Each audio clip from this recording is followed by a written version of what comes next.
ମୋ ସ୍ତ୍ରୀକୁ ତୁଳସୀ ମାଲିକ ଜୋର ଜବରଦସ୍ତ ବନ୍ଧା ରଖିଛନ୍ତି।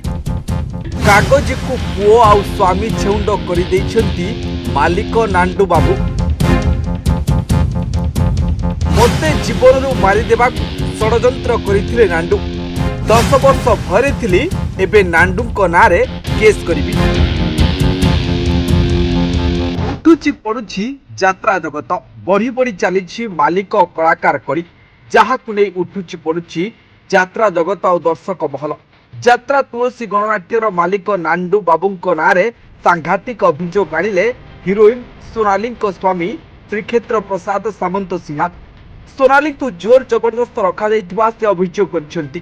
ତାଙ୍କ ସ୍ତ୍ରୀ ଓ ପୁଅକୁ ଭେଟିବା ପାଇଁ ଦେଉନାହାନ୍ତି ଏବଂ ଜୀବନରୁ ମାରିଦେବାକୁ ଧମକ ଦେଉଛନ୍ତି ତୁଳସୀ ମାଲିକ ବୋଲି କହିଛନ୍ତି ଶ୍ରୀକ୍ଷେତ୍ର।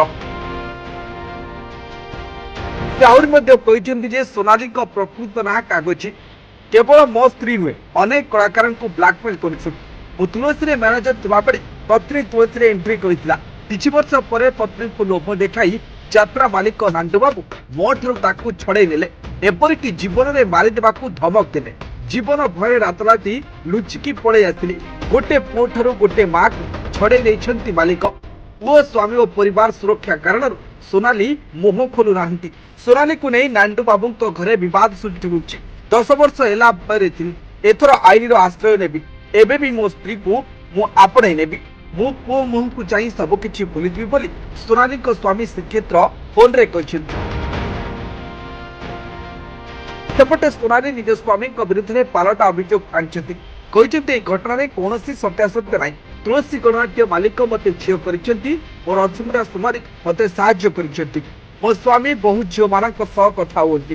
ଏମିତିକି ସେ ଆଉ ଏକ ବିବାହ ମଧ୍ୟ କରିଛନ୍ତି। ମୁଁ କୌଣସି ମାନସିକ ନିର୍ଯାତନାର ଶିକାର ହୋଇନି।